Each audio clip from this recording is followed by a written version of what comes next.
नमस्कार, आप देख रहे हैं डीडी न्यूज। आपके साथ मैं हूं पराक्रम सिंह शेखावत। एक्सप्रेस 100 में आप सभी का स्वागत है, जहां हम आपके लिए लेकर आते हैं राजनीति, मनोरंजन, देश दुनिया, खेल और व्यापार जगत की सभी बड़ी खबरों को एक्सप्रेस यानी फटाफट अंदाज में। तो आइए शुरू करते हैं तेज रफ्तार से जुड़ी खबरें। प्रधानमंत्री नरेंद्र मोदी ने वाराणसी से 4 नई वंदे भारत ट्रेनों को दिखाई हरी झंडी। नए वंदे भारत एक्सप्रेस ट्रेनें बनारस, खजुराहो, लखनऊ, सहारनपुर, फिरोजपुर, दिल्ली और एर्नाकुलम, बेंगलुरु मार्गों पर चलेंगी। बनारस खजुराहो वंदे भारत एक्सप्रेस इस रूट पर सीधी कनेक्टिविटी प्रदान करेगी और वर्तमान में चल रही विशेष ट्रेनों की तुलना में लगभग 2 घंटे 40 मिनट की बचत करेंगी। लखनऊ सहारनपुर वंदे भारत एक्सप्रेस लगभग 7 घंटे 45 मिनट में यात्रा पूरी करेगी, जिससे यात्रा समय में लगभग 1 घंटे की बचत होगी। फिरोजपुर दिल्ली वंदे भारत इस रूट पर सबसे तेज चलने वाली ट्रेन होगी, जो अपनी यात्रा मात्र 6 घंटे 40 मिनट में पूरी कर लेगी। नई वंदे भारत ट्रेनों में दक्षिण भारत की एर्नाकुलम बेंगलुरु वंदे भारत एक्सप्रेस भी शामिल। ये प्रमुख आईटी और वाणिज्यिक केंद्रों को जोड़ेगी और यात्रा समय में 2 घंटे से ज्यादा की कमी लाएगी।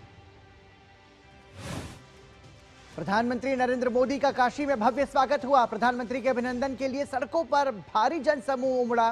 प्रधानमंत्री ने सभी का हाथ हिलाकर अभिवादन किया। प्रधानमंत्री नरेंद्र मोदी ने वंदे भारत एक्सप्रेस में सवार बच्चों से संवाद किया। राष्ट्रपति द्रौपदी मुर्मू आज 2 अफ्रीकी देशों अंगोला और बोत्सवाना की यात्रा पर रवाना होंगी। यह किसी भारतीय राष्ट्रपति की पहली अंगोला और बोत्सवाना यात्रा होगी। यात्रा के पहले चरण में राष्ट्रपति द्रौपदी मुर्मू अंगोला पहुंचेंगी, जहां दोनों देशों के बीच राजनयिक संबंधों के 40 साल पूरे होने के मौके पर वो अंगोला के स्वतंत्रता दिवस समारोह में शामिल होंगी। भारत अंगोला दोनों देशों के बीच राजनयिक संबंधों के 40 साल पूरे होने के मौके पर अंगोला के स्वतंत्रता दिवस समारोह में शामिल होंगी राष्ट्रपति। यात्रा के दूसरे चरण में राष्ट्रपति द्रौपदी मुर्मू 11 नवंबर को बोत्सवाना जाएंगी, जहां वो राष्ट्रपति ड्यूमा गिदोन बोकून के साथ द्विपक्षीय वार्ता करेंगी। प्रधानमंत्री मोदी आज बिहार के सीतामढ़ी और बेतिया में चुनावी जनसभा को संबोधित करेंगे और एनडीए प्रत्याशी के पक्ष में मतदाताओं से मतदान की अपील करेंगे। वरिष्ठ भाजपा नेता अमित शाह भी आज बिहार के चुनावी रण में होंगे और एनडीए उम्मीदवारों के समर्थन में पूर्णिया, फिर कटिहार और उसके बाद सुपौल में चुनावी जनसभा को संबोधित करेंगे। रक्षा मंत्री और भाजपा के वरिष्ठ नेता राजनाथ सिंह दिनारा और रामगढ़ विधानसभा क्षेत्र में प्रत्याशियों के समर्थन में जनता से मतदान की अपील करेंगे। महागठबंधन की ओर से भी बिहार में ताबड़तोड़ रैलियां। तेजस्वी यादव ने कहा कि महागठबंधन के सभी 7 दल एकजुट। समाजवादी पार्टी के अखिलेश यादव और भारतीय कम्युनिस्ट पार्टी माले के महासचिव दीपांकर भट्टाचार्य ने भी नवादा और अरवल में जनसभाएं की। महागठबंधन के सभी नेता एनडीए सरकार पर हमलावर और आरोप लगा रहे हैं कि डबल इंजन की सरकार बिहार को धोखा दे रही है। असली सरकार रिमोट कंट्रोल से भाजपा चला रही है। पटना में उत्तर प्रदेश के उप मुख्यमंत्री ब्रजेश पाठक ने कहा, राजद शासन में बिहार जंगल राज बना था, अब जनता उसे कभी माफ नहीं करेगी। उत्तर प्रदेश के उप मुख्यमंत्री ब्रजेश पाठक ने कहा, राजद और महागठबंधन ने बिहार को हिंसा और अव्यवस्था दी। जनता प्रचंड बहुमत से एनडीए को चुनने जा रही है। पटना में महाराष्ट्र के उप मुख्यमंत्री एकनाथ शिंदे ने कहा, राहुल गांधी को वोट चोरी की याद आ रही है, जबकि कांग्रेस की सरकार कर्नाटक और तेलंगाना में बनी है। एकनाथ शिंदे ने कहा, महागठबंधन बिहार में हारने वाला है, इसलिए राहुल गांधी पहले से ही हार की भूमिका तैयार कर रहे हैं। पटना में केंद्रीय मंत्री जीतन राम मांझी ने कहा, राहुल गांधी के बयानों में गंभीरता की कमी, इसी वजह से कांग्रेस का देश भर में बंटाधार हुआ। मांझी ने कहा, राहुल गांधी ने बिहार में वोट चोरी का मुद्दा उठाया था, लेकिन नतीजा कुछ नहीं निकला, अब वो खुद विरोधाभास में फंसे हैं। दिल्ली के रिठाला मेट्रो स्टेशन के पास झुग्गी बस्ती में देर रात लगी भीषण आग पर काबू पा लिया गया। आग पर नियंत्रण के बाद दमकल कर्मियों ने एक शव बरामद किया। दिल्ली एयरपोर्ट ने एक एडवाइजरी जारी कर कहा कि एयर ट्रैफिक कंट्रोल की उड़ान प्रक्रिया में सहायक ऑटोमेटिक मैसेज स्विचिंग सिस्टम को प्रभावित करने वाली तकनीकी समस्या में धीरे धीरे सुधार हो रहा है। सभी अधिकारी असुविधा को कम करने के लिए तत्परता से काम कर रहे हैं। एडवाइजरी में यात्रियों को सलाह दी गई है कि उड़ान संबंधी नवीनतम जानकारी के लिए यात्री अपनी एयरलाइन के संपर्क में रहें। रेलवे बोर्ड के कार्यकारी निदेशक दिलीप कुमार ने बताया कि देश में वंदे भारत एक्सप्रेस की संख्या बढ़कर 164 हो जाएगी, क्योंकि आज 8 नई सेवाएं शुरू की जा रही हैं। प्रधानमंत्री नरेंद्र मोदी ने फिरोजपुर दिल्ली वंदे भारत एक्सप्रेस को हरी झंडी दिखाई। रेल राज्य मंत्री रवनीत सिंह बिट्टू ने कहा, यह मालवा की पहली वंदे भारत ट्रेन है जो पर्यटन और व्यापार को गति देगी। केंद्रीय मंत्री गजेंद्र सिंह शेखावत ने कहा, कांग्रेस सरकार ने तेलंगाना के युवाओं से विश्वासघात किया, भ्रष्टाचार कई गुना बढ़ा है, जनता को उपचुनाव से जवाब देना चाहिए। मध्य प्रदेश के मुख्यमंत्री मोहन यादव ने भोपाल स्थित कुशाभाऊ ठाकरे सभागार में वन और स्वास्थ्य विभाग के नवनियुक्त कर्मियों को नियुक्ति पत्र सौंपे। छत्तीसगढ़ के गरियाबंद में सुरक्षा बलों को मिली बड़ी सफलता। उदंती एरिया कमेटी के 37 लाख रुपए की इनामी 7 नक्सलियों ने गरियाबंद पुलिस के सामने आत्मसमर्पण किया, जिन पर कुल 37 लाख रुपए का इनाम था। रायपुर रेंज के आईजी अमरेश मिश्रा ने कहा, यह ऐतिहासिक सफलता, सुरक्षा बल 25 वर्षों से नक्सली संगठन को कमजोर करने के लिए प्रयासरत है। उत्तराखंड के मुख्यमंत्री पुष्कर सिंह धामी ने जीबी पंत कृषि और प्रौद्योगिकी विश्वविद्यालय में राज्य रजत जयंती के अवसर पर किसान सम्मेलन का उद्घाटन किया। पुणे जमीन सौदे पर महाराष्ट्र के मुख्यमंत्री देवेंद्र फडणवीस ने कहा, दोनों पक्षों के बीच समझौता रद्द करने की प्रक्रिया चल रही है, आपराधिक जांच जारी रहेगी और दोषियों पर कार्रवाई होगी। नर्मदा में राजस्थान के मुख्यमंत्री भजनलाल शर्मा ने सरदार पटेल को नमन करते हुए कहा, देश की एकता और अखंडता में उनका योगदान अविस्मरणीय। मुख्यमंत्री भजनलाल शर्मा ने प्रधानमंत्री नरेंद्र मोदी को धन्यवाद देते हुए कहा, स्टैच्यू ऑफ यूनिटी की निर्माण से नई पीढ़ी सरदार पटेल के योगदान से प्रेरित हो रही है। कठुआ में केंद्रीय मंत्री जितेंद्र सिंह ने कहा, वंदे मातरम की रचना के 150 वर्ष पूरे होने पर यह राष्ट्रवाद और स्वतंत्रता संग्राम का प्रतीक गीत है। केंद्रीय मंत्री जितेंद्र सिंह ने कहा कि प्रधानमंत्री नरेंद्र मोदी की प्रेरणा से देश भर में 150 स्थानों पर वंदे मातरम की वर्षगांठ पर कार्यक्रम आयोजित किए जा रहे हैं। काठमांडू स्थित भारतीय दूतावास में वंदे मातरम के 150 वर्ष पूरे होने पर केंद्रीय विद्यालय के छात्रों और शिक्षकों के साथ सामूहिक गायन कार्यक्रम आयोजित किया गया। कर्नाटक के गन्ना किसानों ने धरना वापस ले लिया। बता दें कि कर्नाटक के मुख्यमंत्री सिद्धरामैया ने धरना दे रहे गन्ना किसानों को धरना समाप्त करने की अपील की थी। तमिलनाडु में 9 नवंबर तक कई स्थानों पर हल्की से मध्यम वर्षा हो सकती है, वहीं कुछ इलाकों में भारी बारिश और बिजली गिरने की संभावना।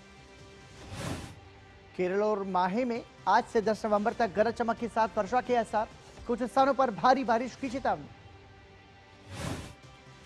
दक्षिण भारत में सक्रिय चक्रवाती परिसंरचना से वर्षा गतिविधि बनी रहेगी। तमिलनाडु, केरल और आंध्र के तटीय भागों में बादल छाए रहेंगे। मौसम विभाग के अनुसार मध्य और पश्चिम भारत में अगले 48 घंटे में न्यूनतम तापमान में 2 से 3 डिग्री की गिरावट की संभावना। पूर्वी भारत में 3 दिन तक तापमान 3 से 4 डिग्री तक घटेगा, ठंडी हवाओं का असर महसूस होगा। लखनऊ में नवाब वाजिद अली शाह प्राणी उद्यान से हिरण के बच्चों की चोरी की कोशिश, पुलिस ने मुकदमा दर्ज कर आरोपियों को हिरासत में लिया। मुंबई में एयर इंडिया जंक्शन के पास टैक्सी और कार में टक्कर के बाद लगी आग, दमकल कर्मियों ने घटनास्थल पर पहुंचकर आग पर पाया काबू, किसी की हताहत होने की खबर नहीं। और भाजपा नेता स्मृति ईरानी ने कहा, विक्रम भारत की वैश्विक उत्तर और दक्षिण के बीच सेतु बनने की क्षमता और उज्जवल भविष्य की दिशा में अग्रसर होने की बात करता है। दिल्ली में पूर्व रॉ प्रमुख विक्रम सूद की पुस्तक ग्रेट पावर गेम्स का विमोचन, भाजपा सांसद विजयंत जय पांडा, स्मृति ईरानी, संजीव सान्याल और समीर सरन की उपस्थिति में हुआ।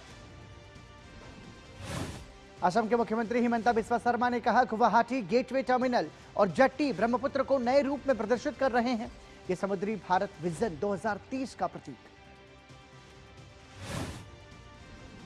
और यहां रुक रहे हैं एक छोटे से ब्रेक के लिए, बने रहिए हमारे साथ।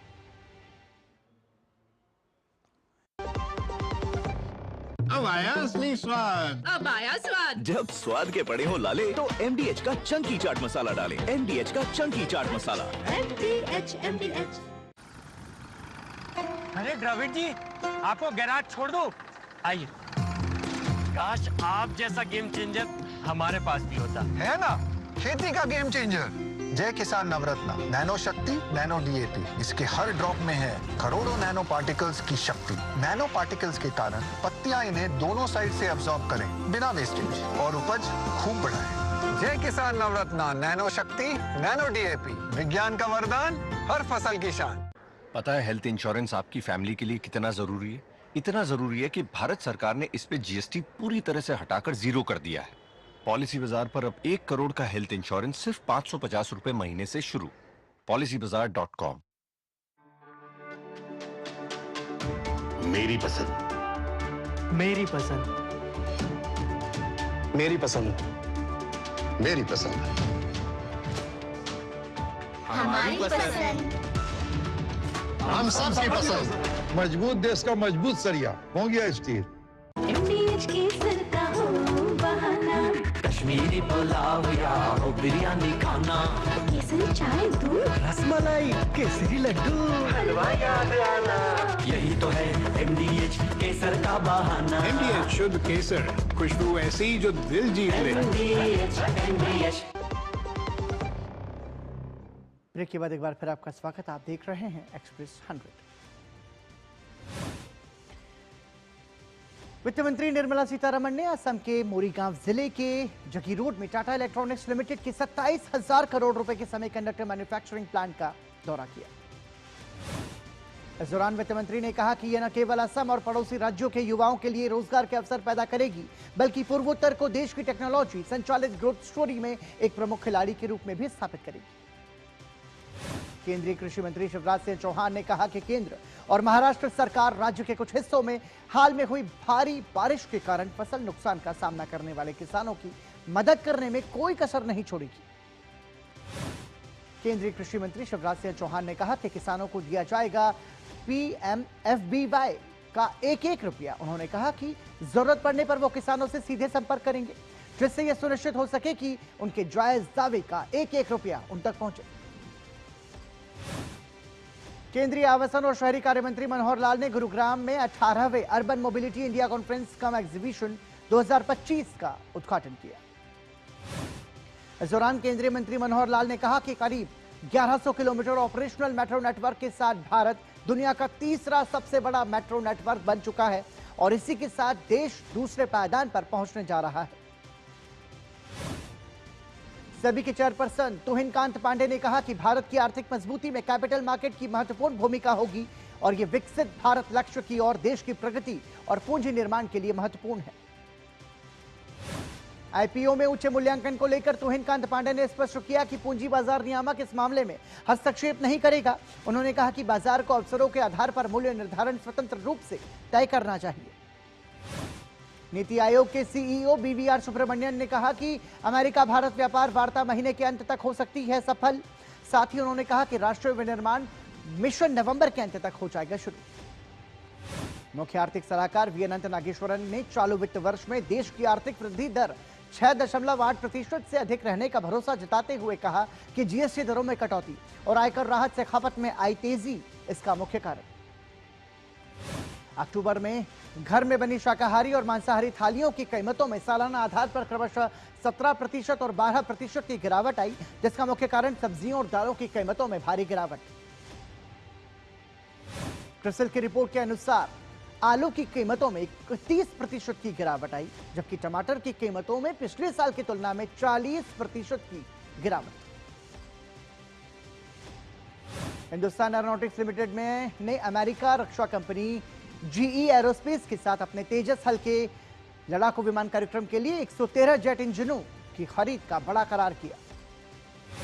RBI ने सोशल मीडिया की उन सभी रिपोर्ट्स को खारिज कर दिया जिनमें दावा किया गया है कि केंद्रीय बैंक ने अपने भंडार से करीब 35 टन सोना बेच दिया। उन्होंने कहा कि इस प्रकार की कोई बिक्री नहीं की गई और जनता से अपील की कि केवल आधिकारिक जानकारी पर ही भरोसा करें। सोने की कीमत में 500 रुपए से अधिक की गिरावट दर्ज। वहीं सोने की अपेक्षा चांदी की कीमत 33 रुपए बढ़कर 1,48,275 रुपए प्रति किलो हुई।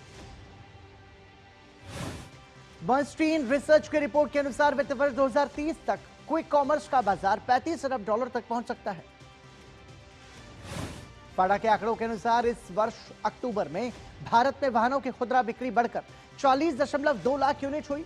वहीं टू व्हीलर की बिक्री में 51.8% का उछाल दर्ज।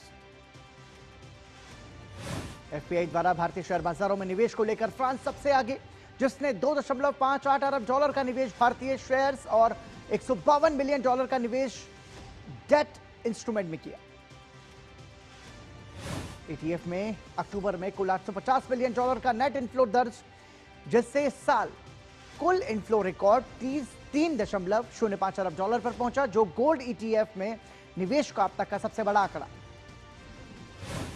चीन के निर्यात में अक्टूबर महीने में गिरावट दर्ज की गई। सरकारी आंकड़ों के अनुसार अमेरिका को होने वाले निर्यात में 25% की तेज गिरावट आई, जिससे कुल वैश्विक निर्यात में 1.1% की कमी दर्ज। अमेरिकी राष्ट्रपति डोनाल्ड ट्रंप ने दक्षिण अफ्रीका में होने वाले G20 समिट के बहिष्कार करने का ऐलान किया। ट्रंप ने कहा कि G20 शिखर सम्मेलन में कोई भी अमेरिकी अधिकारी हिस्सा नहीं लेगा। ट्रंप ने अपने पोस्ट में अफ्रीका नर समुदाय के साथ दुर्व्यवहार का आरोप लगाया, जिसमें हिंसा, हत्या के साथ साथ उनकी जमीन और खेतों की जब्ती जैसी घटनाएं हो रही हैं।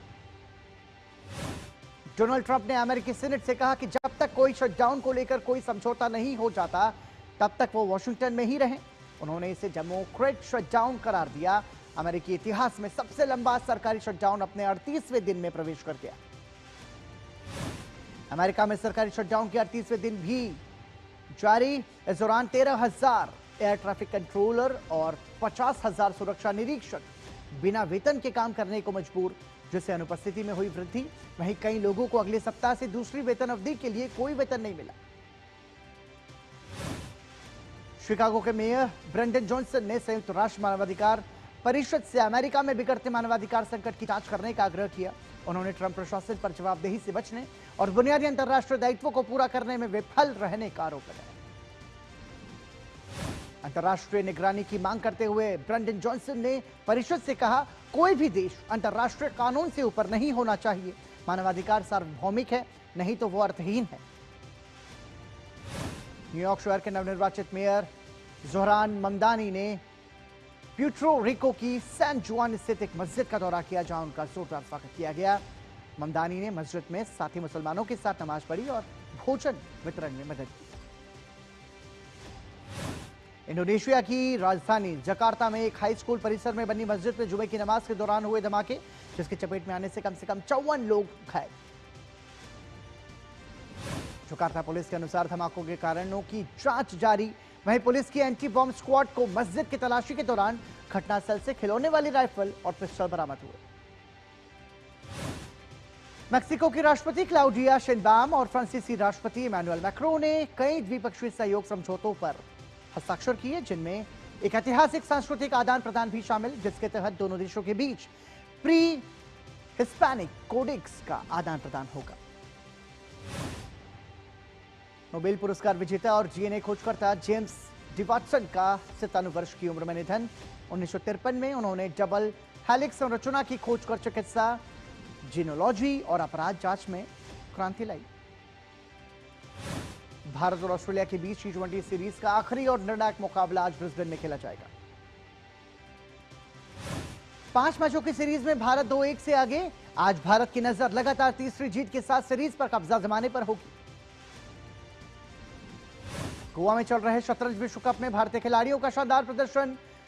भारतीय ग्रैंडमास्टर अर्जुन एरिगेसी ने अपनी शानदार फॉर्म जारी रखते हुए तीसरे दौर में बढ़त बनाई। शतरंज विश्व चैंपियन डी गुकेश ने जर्मनी के फ्रेडरिक स्विन के खिलाफ अपने पहले गेम में ड्रॉ से संतोष करना पड़ा। इनके अलावा अनुभवी ग्रैंडमास्टर पी हरिकृष्णा ने भी दमदार प्रदर्शन करते हुए बेल्जियम की युवा खिलाड़ी डैनियल दर्धा को मात दी और बढ़त हासिल की।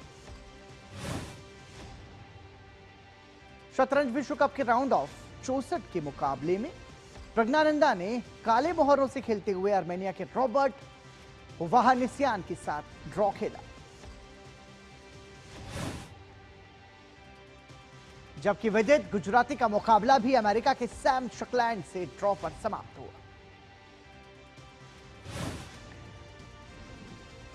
हॉकी इंडिया और भारतीय खेल प्राधिकरण ने मिलकर भारतीय हॉकी के 100 साल पूरे होने का जश्न मनाया।